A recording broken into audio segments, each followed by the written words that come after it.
30 तारीख दिन भिड जो दिन मुझे करी से दिन राति तार पूर्णिमा हठात जन्म करता क्रॉस गिरलैंड क्वालिटी बाछुरी होती देखिपे रेड सिंधर कटक सीमेंट बाछुरी एथरक आमर घरे सब धला मुंडे सब तो बहुत भिड न कर कारण हूँ रुक्मणी जन्म करें बहुत असुविधा है कारण नुआ नुआ फार्म करते आजिकल डेट रे मेडिसिन बिना मेडिसिन गाई फार्म करिया कष्टकर। जय जगन्नाथ भाई भण मैंने मो विश्वरंजन पंडा आपण स्वागत करछि मो चैनल ओडिशा कापाली आशा करथिबे आपण माने भल आछे। तो वीडियो कहली गाई जन्म कले वीडियो टी करी बोली किंतु गाई इमी समय जन्म कले रातिया वीडियो टी करी हेलाने तो आज देखौछि गाई जन्म करछन देखंतु वीडियो कैमरा तो एपटे देखि पारथिबे आम पूर्णिमा 30 तारीख दिन भिड जो दिन मुझे करी से दिन राति तार पूर्णिमा हठात जन्म करता जहाँ को अपेक्षा आम कर देखला पूर्णिमा जन्म करता तो जन्म करी तार होक देखु तो सुंदर हॉलिस्टन इंजेक्शन होता प्योर HF सीमेंट क्रॉस गिरलैंड क्वालिटी बाछुरी होती देखिपे क्वालिटी मस्त क्वालिटी बाछुरी पूरा ब्लैक कलर आसी मुंडा टे धला आ पेट तल टे धला बाछुरी ठिया कर देखा जमी तो बाछुरी ठिया होनी तो केबे आउ नेक्स्ट वीडियो देखेबी तो बाछुरी बापार पूरा रेकर्ड अच्छी मो वीडियो रे बुल रेकर्ड पूरा देखे स्क्रीनशॉट लगे देबी तो एपटे देखंतु सुंदर मेल काफ Homer red Sindhar Cuttack cement बाछुरी एथरक आमर घरे सब धला मुंडे सब चिन्ह होमर राणी जन्म करता ये दीटा चिन्ह आम नखीर ये मेल काफ पूरा यू भल क्वालिटी बाछुरी होता किंतु अंड्राटी होगला आपटे देखिपारे आम रुक्मणी चाटुची तो बहुत भिडियो न कर कारण हूँ आम रुक्मणी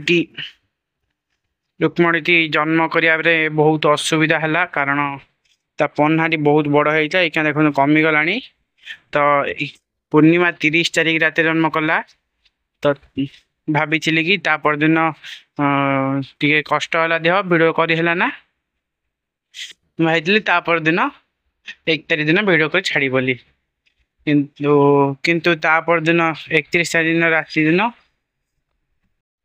रुक्मणी जन्म करदेला तार राति कष्ट संध्या 9टा बेलू तो कष्ट पाला जना पड़ा जन्म कर चांस अच्छी कारण बहुत थर फास्ट टाइम फल्स कष्ट पाती गाई किंतु से दिन लगे कि जन्म कर राति 2टा पाखापाखि देखिलु कि तार मृत्युकूड़ा आसला तापर आम आसी बाछुरी बाहर बहुत असुविधा है कि फास्ट टाइम मोर ये भूल है कि मेटाबोलाइट मु पूरा केजी खोई पाइल ना लगी बाछुरी दबारे टिके असुविधा होता टाणी बाछुरी बाहा कलु तो गाई बहुत बाध्यतिया होता से देखो गाईर हेल्थ बहुत डाउन हो जाइए तो गाई बहुत प्रकार कैल्शियम देदेली तापर गुड़ पानी देली गाई टी सोई रहा बहुत समय तापर गाई उठिला 10-15 मिनट बाद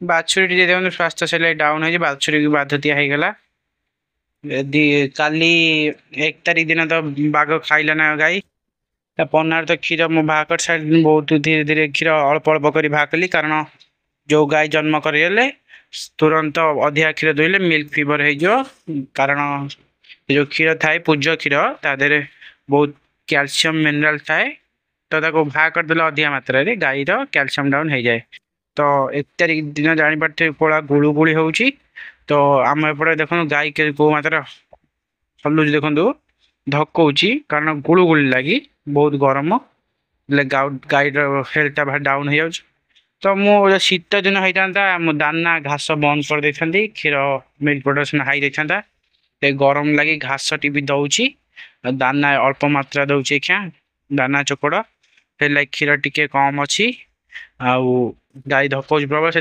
रेस्टोबल भी चलती हाँ जड़े भाई कमेंट करते रेस्टोबल देले क्षीर बढ़ुनी बोली तो ଆମ ଗାଈଙ୍କର ତ କ୍ଷୀର ବଢ଼ୁଛି ରେଷ୍ଟବଲ୍ ଦେବା ଦ୍ୱାରା ଧକିଆ କମି ଯାଉଛି। ତ ଦେଖିବେ ଆପଣ ସବୁ ମେଡ଼ିସିନ ସବୁ ଗାଈ ଉପରେ ସୁଟ୍ କରେନି। ତ କେଉଁ ଗାଈ ଉପରେ ସୁଟ୍ କରିଥିବ କେଉଁ ଗାଈ ଉପରେ ସୁଟ୍ କରେନି ସିଏ କହିହେବନି। 100ଟାରୁ 90ଟା ଗାଈ ଉପରେ ମେଡ଼ିସିନଟି ଭଲ ୟୁଜ୍ ସୁଟ୍ କଲାବେଳେ 10ଟା ଗାଈରେ ରିଜଲ୍ଟ ଦେଖାଯାଏ ନା। ତ ଆମ ଗାଈ ରିଜଲ୍ଟ ଦେଖାହେଇଛି ବୋଲି ମୁଁ ମେଡ଼ିସିନଟି ଯେଉଁ ମେଡ଼ିସିନ ମୋତେ ରିଜଲ୍ଟ ଦେଖାଏ ମୁଁ ସେଇ ମେଡ଼ିସିନ ହିଁ ୟୁଟ୍ୟୁବରେ ଭିଡ଼ିଓ ମାଧ୍ୟମରେ କୁହେ। ତ ଗାଈକୁ ମୁଁ ଜନ୍ମ କଲା ପରେ କାଲି ମୁଁ ଦେଇଥିଲି ମ୍ୟାକ୍ସଟଲ୍। ଗୋଟେ ମ୍ୟାକ୍ସଟଲ୍ ଟାବଲେଟ୍ ଆସେ ଯାହାଦ୍ୱାରା ଗାଈର କୌଣସି ପ୍ରକାର ବି ଦରଜ ଫୁଲା ସବୁ କମେଇବା ପାଇଁ ମ୍ୟାକ୍ସଟଲ୍ ମେଡ଼ିସିନଟି ବହୁତ କାରଗର। ଆମେ ଦେଲା ପୂର୍ବରୁ ଆଜି ଟିକେ ଗାଈ ସୁସ୍ଥ ଅଛି। ତ ଆଜି କ୍ୟାଲସିୟମ 3ଟା ବୋତଲ ପିଇ ସାରିଥିଲି। ତ ଗାଈ କାହିଁ ଟିକେ ସୁସ୍ଥ, କିନ୍ତୁ ଏ ପନାର ହାର୍ଡନେସଟା କମିନି। ଧୀରେ ଧୀରେ କମିଯିବ। ଆମାସିଏଜ୍ ମାରିଲେ ଧୀରେ ଧୀରେ ହାର୍ଡନେସ୍ କମିଯିବ, କିଛି ଅସୁବିଧା ନାହିଁ। ଏଇଖିଣା ଆସି ବରଫ ବି ଘଷୁଛି, ଥଣ୍ଡା ତେଲ ବି ଘଷା ହେଉଛି। ତ ଆଗକୁ ନିହାତି ଭିଡ଼ିଓ ମାଧ୍ୟମରେ ଆପଣଙ୍କୁ ଜଣାଇବି। ଦେଖନ୍ତୁ ବାଛୁରୀ କ୍ୱାଲିଟି କୋଉଭଳିଆ ହେଇଛି। ବାଛୁରୀଟି ବହୁତ ବଡ଼ ବାଛୁରୀଟି ହେଇଛି। ଆଉ ଗାଈଟି ଫାଷ୍ଟ ଟାଇମରେ 2ଟା ଦାନ୍ତୁଛି। କେବେ ଫଟୋ ଉଠେଇ ଭିଡ଼ିଓ ନିହାତି ଦେଖେଇବି ଦାନ୍ତ, କାରଣ ଏକଲା ଦେଖେଇ ହେବନି। ତ ଗାଈମାନେ ସବୁ ବାହାରେ ଅଛନ୍ତି କାରଣ ଗରମ ଭାରି ହେଉଛି। ଦେଖନ୍ତୁ ଜାଲି ଟେକିକି ସେ ସବୁ ଛୋଟ ଅଖା ସେପଟରେ ଆମର ରହିଲା ଲୁଗା ଓଦା କରି ଟଙ୍ଗେଇକି ବି ଥଣ୍ଡା ହଉନି ଏତେ। କାରଣ ଗୁହାଳ ଯେତେବେଳେ ଗାଈ ଅଧିକା ବନ୍ଧା ହେଇଗଲାକୁ ଆମର ପାଖାପାଖି ବନ୍ଧା ହେଉଛନ୍ତି, ଅଙ୍ଗାରକାମ୍ଳ ଅଧିକା ଉଠୁଛି, ସେଥିଲାଗି ଗୁହାଳ ଭାରି ଗରମ ହେଉଛି।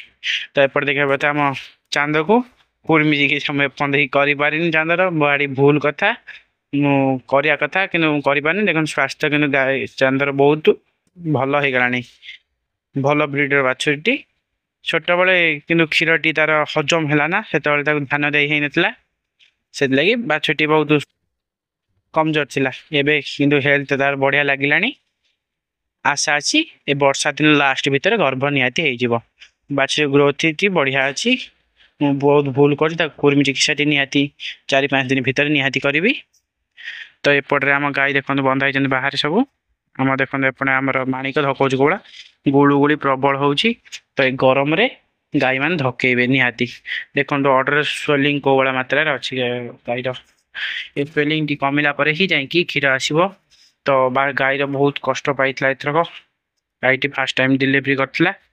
ତ ମୁଁ ମୋରି ଭୁଲ, ମୋ ମେଟାବୋଲାଇଟ୍ଟା ଆଉ ଟିକେ କହିଥିଲେ ହେଇଥାନ୍ତା, ମୁଁ ଜ୍ଞାନ କରି ଛାଡ଼ିଦେଲି।